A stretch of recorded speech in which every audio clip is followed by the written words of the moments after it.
দুদিনের সফরে আগামী সপ্তাহে ভারত যেতে পারেন প্রধানমন্ত্রী তারেক রহমান। বৈঠক করবেন নরেন্দ্র মোদীর সঙ্গে, বলছে এনডিটিভি। 6 মাসে সরকারের অধিকাংশ নির্বাচনী অঙ্গীকার বাস্তবায়ন হয়েছে বললেন রিজভী। শুভেচ্ছা জানিয়ে রাজধানীতে যুবদলের মিছিল। দলীয়করণের সর্বোচ্চ সীমা অতিক্রম করেছে সরকার, অভিযোগ পরোয়ারের। প্রধানমন্ত্রীর ভারত সফর মেনে নেবে না জনগণ, মন্তব্য নাহিদের।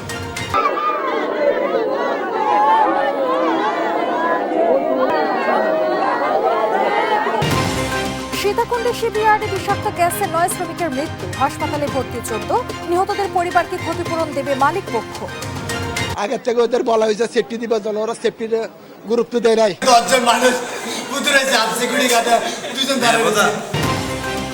গ্যাস সংকটে ফিলিং স্টেশনে যানবাহনের দীর্ঘ সারি, শিল্প কারখানায় উৎপাদন ব্যাহত, বন্ধ বড়পুকুরিয়া বিদ্যুৎ কেন্দ্রের একটি ইউনিট। আমন্ত্রণ সংবাদ রাতে, শুনছিলেন সুপারবোর্ড সংবাদ শিরোনাম, সঙ্গে আছি আমি সালমা জিলানি। এবার বিস্তারিত। আগামী সপ্তাহের মাঝামাঝি সময়ে 2 দিনের সফরে ভারত যেতে পারেন প্রধানমন্ত্রী তারেক রহমান। সফরটি হলে ভারতের প্রধানমন্ত্রী নরেন্দ্র মোদীর সঙ্গে এটিই হবে তারেক রহমানের প্রথম বৈঠক। বাণিজ্য, জ্বালানি, সীমান্ত ব্যবস্থাপনা, কানেক্টিভিটি এবং আঞ্চলিক নিরাপত্তার পাশাপাশি আলোচনায় আসতে পারে শেখ হাসিনার প্রত্যর্পণ এবং পানি বন্টন ইস্যু। নয়াদিল্লি ও ঢাকার সূত্রের বরাতে এই তথ্য জানিয়েছে ভারতীয় সংবাদ মাধ্যম এনডিটিভি। টানাপোড়েনের বরফ গলিয়ে দ্বিপক্ষীয় সম্পর্ক স্বাভাবিক করার প্রক্রিয়ায় বড় পদক্ষেপ নিতে যাচ্ছে ঢাকা ও নয়াদিল্লি। সরকারের দায়িত্ব নেয়ার পর আগামী সপ্তাহে প্রথমবারের মতো ভারত সফরে যেতে পারেন প্রধানমন্ত্রী তারেক রহমান। নয়াদিল্লি ও ঢাকার সূত্রের বরাত দিয়ে ভারতের গণমাধ্যম এনডিটিভি জানিয়েছে, 2 দিনের এ ঐতিহাসিক সফরকে কেন্দ্র করে দুই দেশের রাজধানীতে এখন চলছে জোর প্রস্তুতি। তবে সফরের তারিখ ও বিস্তারিত কর্মসূচি এখনো চূড়ান্ত হয়নি। সফরটি হলে প্রধানমন্ত্রী তারেক রহমানের সঙ্গে ভারতের প্রধানমন্ত্রী নরেন্দ্র মোদীর বৈঠক হবে। দুই দেশের সম্পর্কের গুরুত্বপূর্ণ বিষয়গুলো নিয়ে আলোচনা করবেন দুই নেতা। বৈঠকে বাণিজ্য ও যোগাযোগ ব্যবস্থা, জ্বালানি সহযোগিতা, সীমান্ত ব্যবস্থাপনা এবং আঞ্চলিক নিরাপত্তা গুরুত্ব পেতে পারে। এর আগে গেল ফেব্রুয়ারিতে দায়িত্ব নেয়ার পরপরই তারেক রহমানকে নয়াদিল্লি সফরের আমন্ত্রণ জানিয়েছিল ভারত। আগামী সেপ্টেম্বরে ব্রিক্সের আউটরিচ অধিবেশনেও বাংলাদেশকে আমন্ত্রণ জানিয়েছে নয়াদিল্লি। তবে বাংলাদেশ ভারত সম্পর্কে এখনো রয়েছে বেশ কিছু অমীমাংসিত বিষয়। এরই মধ্যে ভারতে অবস্থানরত সাবেক প্রধানমন্ত্রী শেখ হাসিনার প্রত্যর্পণের বিষয়ে বাংলাদেশের আনুষ্ঠানিক অনুরোধ আইনগত ও কূটনৈতিক প্রক্রিয়ায় পর্যালোচনা করছে বলে জানিয়েছে ভারত। 1996 সালের গঙ্গার পানি বন্টন চুক্তির মেয়াদ আগামী ডিসেম্বরে শেষ হওয়ার কথা। তাই চুক্তির নবায়ন নিয়েও আলোচনা জোরালো হতে পারে বলে ধারণা করা হচ্ছে। সাম্প্রতিক সময়ে দুই দেশের মধ্যে কূটনৈতিক যোগাযোগও কিছুটা বেড়েছে। দুই দেশের শীর্ষ নেতৃত্বের সরাসরি আলোচনা ভারতের সঙ্গে দ্বিপক্ষীয় সম্পর্কের জটিলতা নিরসনে নতুন দিক নির্দেশনা দেবে বলে আশা করছেন সংশ্লিষ্টরা। মাহমুদা মুক্তি, নিউজ ডেস্ক, দেশ টিভি। 6 মাসে সরকারের অধিকাংশ নির্বাচনী অঙ্গীকার ও কর্মসূচি বাস্তবায়ন হয়েছে বলে দাবি করেছেন বিএনপির সিনিয়র যুগ্ম মহাসচিব রুহুল কবির রিজভী। সরকারের 6 মাসের অর্জনের বিস্তারিত পরিসংখ্যান শিগগির প্রকাশ করা হবে বলেও জানান তিনি। এদিকে বিএনপি সরকারের 180 দিন পূর্তি উপলক্ষে রাজধানীর নয়াপল্টনে শুভেচ্ছা মিছিল করেছে জাতীয়তাবাদী যুবদলের নেতাকর্মীরা। বিএনপি সরকারের 180 দিন পূর্তি উপলক্ষে রাজধানীতে শুভেচ্ছা মিছিল বের করে জাতীয়তাবাদী যুবদল। শুক্রবার বিকেলে নটরডেম কলেজ প্রাঙ্গণ থেকে মিছিলটি শুরু হয়। ফকিরাপুল হয়ে মিছিলটি বিএনপির কেন্দ্রীয় কার্যালয়ের সামনে গিয়ে সংক্ষিপ্ত সমাবেশে মিলিত হয়।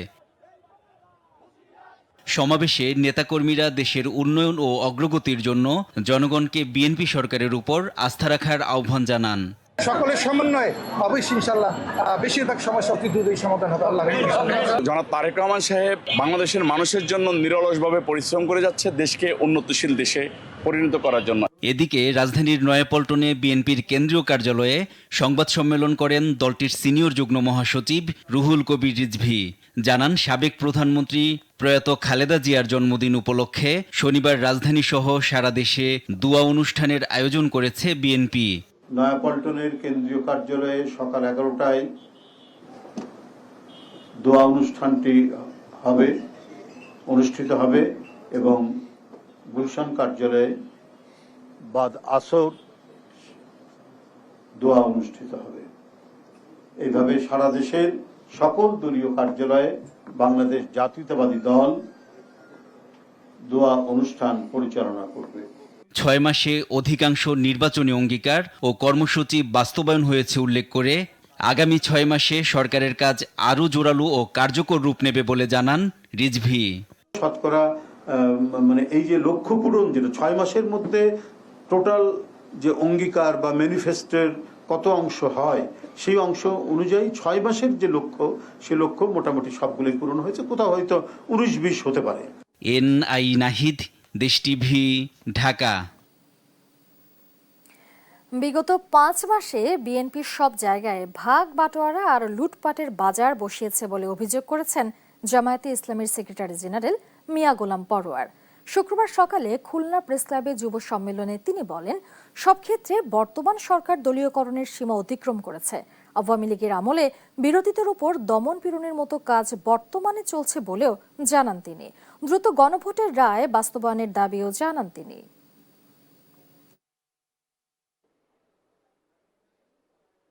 প্রত্যেকটি জেলা পরিষদে দলীয় লোক নিয়োগ করা হয়েছে, সিটি কর্পোরেশনে দলীয় নিয়োগ করা হয়েছে। উন্নয়ন কর্তৃপক্ষ আছে 8টা বাংলাদেশে, সেখানে সব বিএনপির অমুক সভাপতি তমুক সভাপতি সব দেওয়া হয়েছে। আর টাকা পয়সা টেন্ডার কাজের লুটপাটের বড় বাজার তারা বসে গেছে। এখন সব ভাগ বাটোয়ারা লুটপাট চলবে, সব নিজেদের মতো। ভারতে বসে শেখ হাসিনার প্রেস ব্রিফিংয়ের জবাবদিহিতা নিশ্চিত না করে দেশটিতে প্রধানমন্ত্রী তারেক রহমানের সফর জনগণ মেনে নেবে না, এমন মন্তব্য করেছেন বিরোধী দলীয় চিফ হুইপ ও এনসিপির আহ্বায়ক নাহিদ ইসলাম। শুক্রবার বিকেলে রাজধানীর যাত্রাবাড়িতে দলের গণসমাবেশে এসব মন্তব্য করেন তিনি। গণভোটের রায় বাস্তবায়ন, তেল, গ্যাস ও বিদ্যুতের সংকট, দ্রব্যমূল্যের ঊর্ধ্বগতি এবং আইনশৃঙ্খলা পরিস্থিতির অবনতির প্রতিবাদে রাজধানীতে জাতীয় নাগরিক পার্টি এনসিপির এই গণসমাবেশ। শুক্রবার বিকেলে রাজধানীর শহীদ ফারুক সড়কে এই সমাবেশে যোগ দেন নেতাকর্মীরা। উপস্থিত ছিলেন জুলাই শহীদ পরিবারের সদস্য ও আহতরা। নেতাদের অভিযোগ, দেশ পরিচালনায় ব্যর্থতার পরিচয় দিচ্ছে সরকার। আজকে সারা দেশ চাঁদাবাজির সংগ্রামে পরিণত হয়েছে। আজকে ঘরে ঘরে নেতাকর্মীদের উপর জুলুম করা হচ্ছে। আজকে নাসিরউদ্দিন পাটোয়ারির উপর হামলা করা হচ্ছে। কিসের জন্য হামলা করা হচ্ছে? নাসিরউদ্দিন পাটোয়ারি চাঁদাবাজদের বিরুদ্ধে কথা বলে। তারেক রহমান গদি ছাইড়া দেন। যদি গদি টিকাইতে হয় বাংলাদেশে সংস্কার বাস্তবায়ন করতে হবে। বাংলাদেশে জ্বালানি সংকটের সমস্যার সমাধান করতে হবে। যারা ভারতের হাতে বন্দী অবস্থায় আছে তাদেরকে বাংলাদেশের মাটিতে ফেরত না দেওয়া পর্যন্ত প্রধানমন্ত্রী যদি ভারতের মাটিতে পা রাখেন, এইটাই দেশের জনগণের সাথে গাদ্দারি হবে। বিরোধী দলীয় চিফ হুইপ ও এনসিপি আহ্বায়ক নাহিদ ইসলাম বলেন, ভারতে বসে শেখ হাসিনার প্রেস ব্রিফিংয়ের জবাবদিহিতা নিশ্চিত না করে দেশটিতে প্রধানমন্ত্রী তারেক রহমানের সফর জনগণ মেনে নেবে না। খুনি শেখ হাসিনার সরকার একটা প্রেস ব্রিফিং করে বাংলাদেশের সার্বভৌমত্বের বিরুদ্ধে দিল্লি অবস্থান নিয়েছে, কিন্তু আমরা দেখতে পেলাম তারেক রহমানের সরকার এর কোনো জবাবদিহিতা নিশ্চিত করতে পারে নাই। এবং যদি জবাবদিহিতা নিশ্চিত করতে না পারে তাহলে তারেক রহমানের ভারত সফর কোনোভাবেই এদেশের জনগণ মেনে নেবে না। বেসরকারি কোম্পানির হাতে জ্বালানি খাত ছেড়ে দেওয়ার পায়তারা চলছে বলেও মন্তব্য করেন বিরোধী দলীয় চিফ হুইপ। দেশের তেলের নিয়ন্ত্রণ, বাজারজাত, আমদানি সবকিছু তড়িঘড়ি করে তুলে দেওয়া হচ্ছে, পায়তারা করা হচ্ছে। তারেক মাহমুদ সুজন, দেশ টিভি, ঢাকা। চট্টগ্রামের সীতাকুণ্ডের ভাটিয়ারীতে একটি শিপইয়ার্ডে ট্যাঙ্কারে গ্যাস বিষক্রিয়ায় 9 জন নিহত হয়েছেন। আহত হয়েছেন বেশ কয়েকজন। শুক্রবার সকালে সীতাকুণ্ড উপজেলার কদম রসুল এলাকার ফেরদৌস স্টিল শিপ ব্রেকিং ইয়ার্ডে এই দুর্ঘটনা ঘটে। উদ্ধার করে আহতদের নেওয়া হয় চট্টগ্রাম মেডিকেল কলেজ হাসপাতালে। স্বজনদের আহাজারিতে ভারী হয়ে ওঠে হাসপাতাল প্রাঙ্গণ। আহত শ্রমিকদের খোঁজ খবর নিতে গিয়ে অর্থমন্ত্রী আমির খসরু মাহমুদ চৌধুরী জানান, তদন্ত করে দোষীদের বিরুদ্ধে কঠোর ব্যবস্থা নেওয়া হবে। চট্টগ্রাম মেডিকেল কলেজ হাসপাতালের জরুরি বিভাগে আসতে থাকে একের পর এক মরদেহ। স্বজনদের আহাজারি আর কান্নায় ভারী হয়ে ওঠে চারপাশ। এদের কেউ হারিয়েছেন স্বামী, কেউ বাবা, কেউ বা পরিবারের একমাত্র উপার্জনক্ষম মানুষ। এখানে কোনো সেফটি নেই নাই। আগের থেকে ওদের বলা হয়েছে সেফটি দিবার জন্য, ওরা সেফটির গুরুত্ব দেয় নাই। যেহেতু গ্যাস বিস্ফোরণ হলো, যেহেতু পরিবেশ অধিদপ্তর বা যারা ছাড়পত্র দিলেন এটা পরীক্ষা না করে কিভাবে ছাড়পত্র দিলেন, এটা কাটার পারমিশন কিভাবে দিলেন? প্রত্যক্ষদর্শীরা জানান শুক্রবার সকালে ফেরদৌস স্টিল শিপ ব্রেকিং ইয়ার্ডে কাটার জন্য রাখা একটি পুরনো জাহাজে হাউসকিপিং এর কাজ করছিলেন একদল শ্রমিক। হঠাৎ জাহাজের একটি ট্যাঙ্ক থেকে বের হতে থাকে বিষাক্ত গ্যাস। কিছু বুঝে ওঠার আগেই অসুস্থ হয়ে পড়েন শ্রমিকরা। তাদের উদ্ধারে এগিয়ে আসেন পাশের শ্রমিকরা, কিন্তু উদ্ধার করতে গিয়ে তারাও আক্রান্ত হন গ্যাসে। মুহূর্তেই অচেতন হয়ে লুটিয়ে পড়তে থাকেন একের পর এক শ্রমিক। ক্লোরিন বা কার্বন মনোক্সাইড গ্যাস যাতে এখানে উৎপন্ন না হয়, এটা যে ইয়েগুলো আছে, গাছ যেগুলো আছে সেগুলো সাধারণত ফ্রি করে কাটতে হয়। এখানে এটা ফ্রি করে না কাটার কারণে পাইপে যে গ্যাসগুলো জমে আছে, শ্রমিকরা কাজ করার সময় এই গ্যাসে আক্রান্ত হয়ে মারা গেছে। এ ঘটনায় এখন পর্যন্ত 9 জনের মৃত্যু হয়েছে বলে জানিয়েছে পুলিশ। হাসপাতালে চিকিৎসাধীন আছেন আরো কয়েকজন। আমাদের ইনজুরিও ছিল আর হচ্ছে যে গ্যাস ইনহেলেশনও ছিল। হ্যাঁ, দুটা ইয়াতে এই দুই অবস্থায় আসলে আমরা পাইছি। পানি নেমে যাওয়ার পরে বুঝতে পারবো যে ভিতরে কয়েকজন লোক গিয়েছিল, কয়েকজন শ্রমিক আহত হয়েছে। নিরাপত্তা না দিয়ে থাকে বা কোনো নিরাপত্তার ব্যবস্থা না করে থাকে, আইনগত ব্যবস্থা পরে নেওয়া যাবে। এদিকে বিকেলে চট্টগ্রাম মেডিকেল কলেজ হাসপাতালে দুর্ঘটনায় আহত শ্রমিকদের দেখতে যান অর্থমন্ত্রী আমির খসরু মাহমুদ চৌধুরী। বলেন, দুর্ঘটনায় তদন্ত কমিটি গঠনের নির্দেশ দিয়েছে সরকার। দোষীদের বিরুদ্ধে কঠোর ব্যবস্থা নেওয়া হবে বলে জানান তিনি। তদন্ত কমিটির রিপোর্ট এর পরিপ্রেক্ষিতে ব্যবস্থা নেওয়া হবে, প্রয়োজনীয় যা যা করার তা করা হবে। শিপ ব্রেকিং অ্যাসোসিয়েশন থেকে প্রত্যেক পরিবারকে ওরা 10 লক্ষ টাকা করে, আমরা বলেছি ওদেরকে কম্পেনসেশনের কথা, ওরা 10 লক্ষ টাকা করে প্রত্যেক ফ্যামিলিকে দেওয়া হচ্ছে। তো সরকারের পক্ষ থেকে আমরা কিছু দেব। শিপইয়ার্ডগুলোতে নিরাপত্তা সরঞ্জামের অভাব এবং পর্যাপ্ত সুরক্ষা ব্যবস্থা না থাকায় বারবার এমন দুর্ঘটনা ঘটছে বলে বিভিন্ন সময় তদন্তে উঠে এসেছে। সুপ্রিয়া তৃষা, নিউজ ডেস্ক, দেশ টিভি।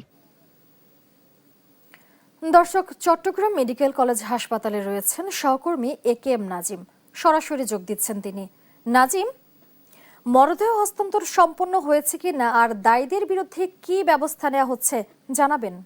সীতাকুণ্ডের ভাটিয়ারি এলাকায় যে শিপইয়ার্ডে গ্যাস বিস্ফোরণ নিহত হয়েছিল 9 জন, তাদের মধ্যে একজনের মরদেহ পোস্টমর্টম করা ময়নাতদন্তের পরে পরিবারের কাছে হস্তান্তর করা হয়েছে। বাকি 7 জনের মরদেহ এখন পর্যন্ত ময়নাতদন্ত করা হয়নি। তাদের পরিবারের দাবির প্রেক্ষিতে জেলা প্রশাসন এবং স্থানীয় প্রশাসন মিলে তাদের পরিবারের কাছে হস্তান্তর করা হবে। এখানে রয়েছে সীতাকুণ্ড উপজেলা বিএনপি সদস্য সচিব। এখানে যে 9 জন মারা গিয়েছে, কয়েকজন আহত হয়েছে, আপনাদের সাংগঠনিকভাবে ওদেরকে কোনো সাহায্য করা হবে কিনা, বা এই শিপইয়ার্ডে বলা হচ্ছিল ঝুঁকিপূর্ণভাবে তারা কাজ করছিল, আপনারা কতটুকু জানেন?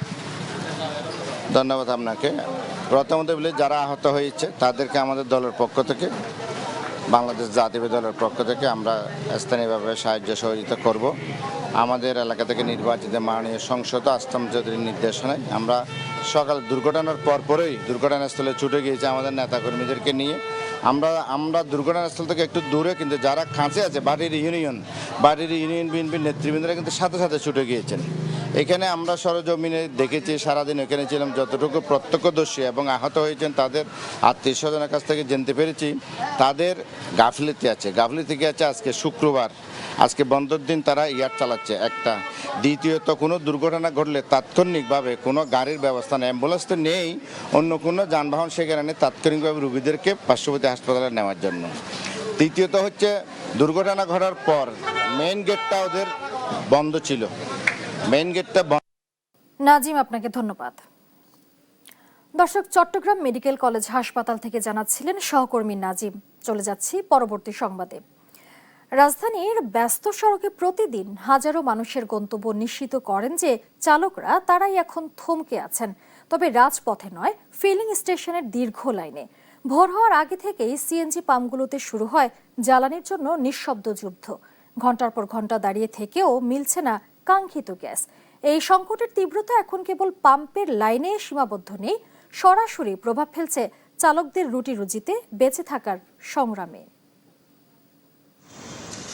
ভোর হতে না হতেই রাজধানীর সিএনজি স্টেশনগুলোতে শুরু হয় আরেকটি দিনের যুদ্ধ। এই যুদ্ধ যাত্রী তোলার নয়, গাড়িতে গ্যাস নেওয়ার। দেশে দৈনিক গ্যাসের চাহিদা প্রায় 380 কোটি ঘনফুট। পেট্রোবাংলা জানিয়েছে, আমদানি করা এলএনজি সরবরাহ সক্ষমতার প্রায় অর্ধেকে নেমে এসেছে। একটি টার্মিনাল আংশিক সচল হলেও সামিটের এলএনজি টার্মিনাল থেকে সরবরাহ উল্লেখযোগ্যভাবে কমে গেছে। ফলে স্থানীয় গ্যাস সহ মোট সরবরাহ নেমে গেছে 2200 মিলিয়ন ঘনফুটের নিচে। শত শত সিএনজি, ব্যক্তিগত গাড়ি, অফিসের মাইক্রোবাস আর রাইড শেয়ারিং এর গাড়ি এখন এক লাইনে দাঁড়িয়ে, কারো ইঞ্জিন বন্ধ, কারো বা চোখ ডিসপেন্সারের দিকে। সময় গড়ায় কিন্তু লাইন সামনে বাড়ে না, গ্যাস আসে না। একসময় 5 মিনিটে যে ট্যাঙ্ক ভরে যেত, সেই ট্যাঙ্ক ভরতে এখন লাগছে 5 থেকে 6 ঘন্টা। কোথাও সকালে 1-2 ঘন্টা স্বল্প চাপে গ্যাস মিললেও দিনের বাকি সময় বন্ধ থাকে সরবরাহ। 3.5 ঘন্টা 4 ঘন্টা হয়েছে, আইসা বলে গ্যাস নেই, পাম্পের সামনে পাম্পে নজল ঢুকাইছি, বলে হেরা বলে গ্যাস নেই। রাস্তায় দাঁড়াইতে পারি না, আমাদের সার্জেন্ট মামলা দেয়, আবার পাম্পে আসলে গ্যাস পাই না। আসলে আমরা কোথায় যাব? আমরা এটা সরকারের কাছে জানতে চাই। অন্তত পক্ষে যেই গাড়িগুলো আমরা গ্যাস নিয়ে লাইনে দাঁড়াইয়া, তাদেরকে যেন মামলাটা না দেয়া হয়। 5 ঘন্টা 6 ঘন্টা লাইনে দাঁড়ায় এমনিতেই 200-300 টাকার গ্যাস পাই, আবার পাইও না। 500-600 টাকা গ্যাস হলে একদিন চালানো যায়, পুরো দিন চালানো যাবে। কিন্তু 100-150 টাকার সেখানে পাচ্ছি 200 টাকা, 250 টাকার, আবার কোথাও 100 টাকার, এরকম হচ্ছে। লাইনে দাঁড়িয়ে থেকে প্রতি মিনিট সময় নষ্ট হওয়া মানে হারিয়ে যাওয়া একটি ট্রিপ, আর প্রতিটি ট্রিপ মানে একটি পরিবারের রুটি রুজির সংস্থান, যার যোগান দিতে হিমশিম খাচ্ছেন চালকরা।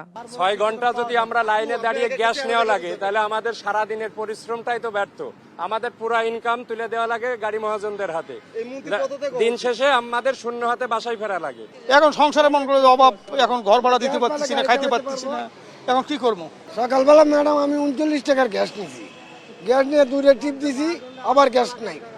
এই যে আমরা দাঁড়াইছি, এই বিকালবেলা 4-500 যাই কামাই, মালিক দিয়া খালি হাতে বাসা যেতে হয়। গ্যাসের সংকট চালকদের কাছে কেবল জ্বালানি সংকট নয়, এটি বেঁচে থাকার সংকট। এই সংকট দূর হবে কবে, সে আশঙ্কাই এখন জনমনে। তন্দ্রা তারণ্য, দেশ টিভি, ঢাকা। টানা কয়েকদিনের গ্যাস সংকটে চরম ভোগান্তিতে নারায়ণগঞ্জের বাসিন্দারা। রান্নাবান্না থেকে শুরু করে শিল্প কারখানা সবখানেই দেখা দিয়েছে সংকট। দিনের বেশিরভাগ সময়ে গ্যাস না থাকায় বিপাকে পড়েছেন কর্মজীবী মানুষরা। স্থানীয়রা জানায়, গ্যাস সংকটের কারণে অনেকে বাধ্য হয়ে এলপিজি সহ বিকল্প জ্বালানি ব্যবহার করছেন। আবার গ্যাস না পেয়ে রপ্তানিমুখী তৈরি পোশাক শিল্পে উৎপাদন ব্যাহত হচ্ছে। এতে করে সময় মতো পণ্য রপ্তানি করা সম্ভব না হলে বড় ধরনের ক্ষতির আশঙ্কা করছেন ব্যবসায়ীরা।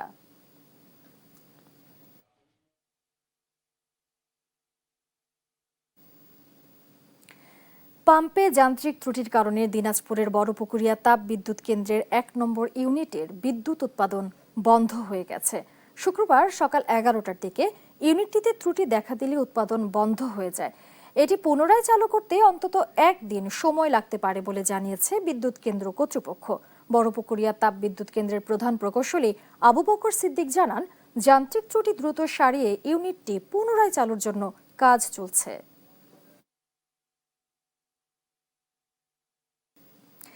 মৌলভীবাজারের শ্রীমঙ্গলের পর্যটন শিল্পের উন্নয়নে সংশ্লিষ্ট দপ্তরগুলোর সঙ্গে সমন্বয় করে একটি মাস্টার প্ল্যান তৈরি করা হবে বলে জানিয়েছেন স্থানীয় সরকার প্রতিমন্ত্রী মীর শাহ আলম। শুক্রবার শ্রীমঙ্গলে বিভিন্ন উন্নয়ন কাজ পরিদর্শনকালে তিনি একথা বলেন। প্রতিমন্ত্রী বলেন, শ্রীমঙ্গলে প্রতি বছর দেশ বিদেশের হাজার হাজার পর্যটক আসেন।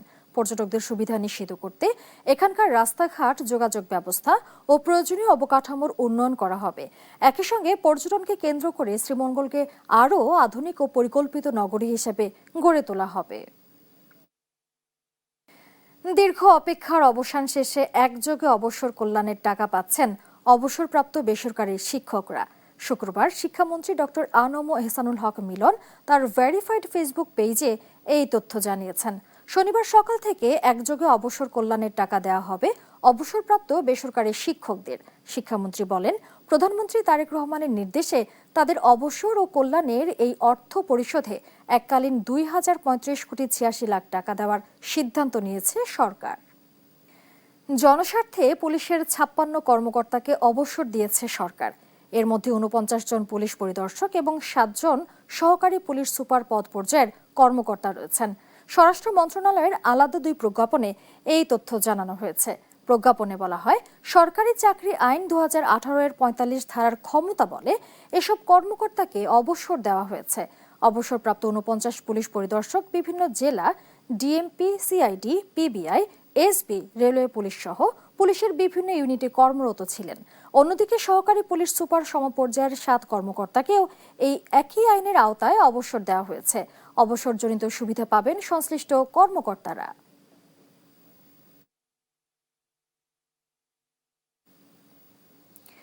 24 ঘন্টায় সারা দেশে হাম উপসর্গে 4 জনের মৃত্যু হয়েছে। এ নিয়ে গেল 15 মার্চ থেকে 14 আগস্ট পর্যন্ত হাম উপসর্গে মোট 795 জন শিশুর মৃত্যু হয়েছে।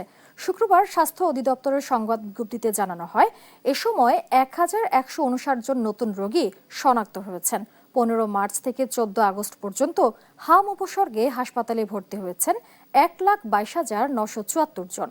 একই সময় সুস্থ হয়ে হাসপাতাল থেকে ছাড়পত্র পেয়েছেন 1,18,540 জন।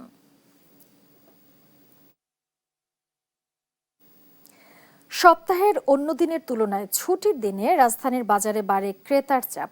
কর্মব্যস্ত মানুষের অনেকেই শুক্রবারে সেরে নেন পুরো সপ্তাহের বাজার। আর এই বাড়তি চাহিদার সুযোগে কোনো কোনো পণ্যের দাম বাড়িয়ে দেওয়ার অভিযোগ ক্রেতাদের। যদিও গত সপ্তাহের তুলনায় কিছু পণ্যের দাম কমেছে, তবে অধিকাংশ নিত্যপণ্যের দাম এখনো সাধারণ মানুষের নাগালের বাইরে। ছুটির সকাল, অন্য দিনের তুলনায় বাজারে ক্রেতাদের ভিড় যেন একটু বেশি। কর্মজীবী মানুষের পাশাপাশি পরিবার নিয়ে বাজারে এসেছেন অনেকে। উদ্দেশ্য একসঙ্গে সপ্তাহের প্রয়োজনীয় পণ্য কিনে ফেলা। কিন্তু বাজারের ব্যস্ততার সঙ্গে পাল্লা দিয়ে স্বস্তি ফিরছে না দামে। কিছু পণ্যের দাম গত সপ্তাহের তুলনায় কমলেও বেশ কিছু পণ্য এখনও বিক্রি হচ্ছে চড়া দামে। কাঁচামরিচের দাম কিছুটা কমে এসেছে, তবে কেজিতে 160 টাকা দিতেই হচ্ছে ক্রেতাকে। বেগুন, সিম, টমেটো, করলা, লতি কিংবা গাজরের মতো বেশ কিছু সবজির দামও এখনো 100 টাকার ওপরে। অন্যদিকে লাউ, পটল, চিচিঙ্গা, ঝিঙ্গে, ধুন্দুল ও আলু তুলনামূলক কম দামে পাওয়া যাচ্ছে। পেঁপে ও আলুর দামে কিছুটা নিম্নমুখী প্রবণতা লক্ষ্য করা গেছে। গত 7 দিনের মধ্যে বাজারে তেমন কোনো পরিবর্তন হয়নি। এটা তো রেগুলার উঠানামা করে, এটা তো কাঁচা বাজার। মনে করেন শুক্রবারে সবসময় দাম বেশি থাকে। কিছু কিছু ক্ষেত্রে দেখা যায় সপ্তাহে কোনোটা কিছু 5 টাকা 10 টাকা বাড়তেছে, আবার কোনোটা কিছু 5 টাকা 10 টাকা কমতেছে। সবজির বাজারে যখন এমন টানাপোড়েন, মাছ মাংসেরও খুব একটা স্বস্তির চিত্র নেই। রুই মাছ 450 থেকে 500 টাকা, তেলাপিয়া 220 থেকে 260 টাকা কেজি, সোনালী মুরগি 320 টাকা, দেশি মুরগি 620 টাকায় বিক্রি হচ্ছে, আর ব্রয়লার বিক্রি হচ্ছে 190 থেকে 200 টাকার মধ্যে। ডিমের দামও রয়েছে 130 থেকে 140 টাকার ঘরে। গরু ও খাসির মাংসের দাম অবশ্য আগের অবস্থানেই রয়েছে। গত সপ্তাহ থেকে এই সপ্তাহে প্রতি কেজিতে 20 টাকা 10 টাকা করে প্রত্যেক আইটেম কম আছে। যে জায়গাতে আনতেছি ওই জায়গায় দাম বাদ দিয়ে, কিন্তু গত দিনের মধ্যে শুক্রবারে শনিবারে একটু বেশি যায় আর গত সপ্তাহে বাণিজ্য মন্ত্রী আসি বাজারও পরিদর্শন করে গেছে, মরিচ 300 টাকা কেজি 400 টাকা কেজি দেখে গেছে। এই সপ্তাহে সেই মরিচ 120 থেকে 140 টাকা বিক্রি হচ্ছে। বিক্রেতাদের দাবি, বাড়তি দাম নির্ধারণের পেছনে রয়েছে সরবরাহ ও পরিবহন ব্যয়ের প্রভাব। তবে ক্রেতাদের অভিযোগ, ছুটির দিনের বাড়তি ভিড়কে কাজে লাগিয়ে কোনো কোনো পণ্যে বাড়তি দাম নেওয়া হচ্ছে। গত সপ্তাহের তুলনায় কয়েকটি পণ্যের দাম কিছুটা কমলেও পুরোপুরি স্বাভাবিক হয়নি নিত্যপণ্যের বাজার। সংসারে হিসাব মেলাতে গিয়ে এখনও স্বস্তির চেয়ে দুশ্চিন্তায় বেশি ক্রেতাদের। তানিয়া আক্তার, দেশ টিভি, ঢাকা। সামাজিক দায়বদ্ধতার অংশ হিসেবে সুনামগঞ্জ বিজ্ঞান ও প্রযুক্তি বিশ্ববিদ্যালয়ের শিক্ষার্থীদের যাতায়াত সুবিধা ও নিরাপদ পরিবহন ব্যবস্থা নিশ্চিত করতে একটি বাস দিয়েছে পূবালী ব্যাংক পিএলসি। সুনামগঞ্জ বিজ্ঞান ও প্রযুক্তি বিশ্ববিদ্যালয়ের উপাচার্য অধ্যাপক ডক্টর মোহাম্মদ জাকির হোসেনের কাছে আনুষ্ঠানিকভাবে বাসের চাবি হস্তান্তর করেন পূবালী ব্যাংক পিএলসির ব্যবস্থাপনা পরিচালক ও সিইও মোহাম্মদ আলী। এ সময় তিনি বলেন, শিক্ষার্থীরাই দেশের ভবিষ্যৎ। শিক্ষা ও সামাজিক উন্নয়নে পূবালী ব্যাংকের সহযোগিতা ভবিষ্যতেও অব্যাহত থাকবে। শিক্ষার্থীদের মনোযোগ দিয়ে পড়াশোনা করে দেশ ও জাতির উন্নয়নে অবদান রাখার আহ্বান জানান তিনি।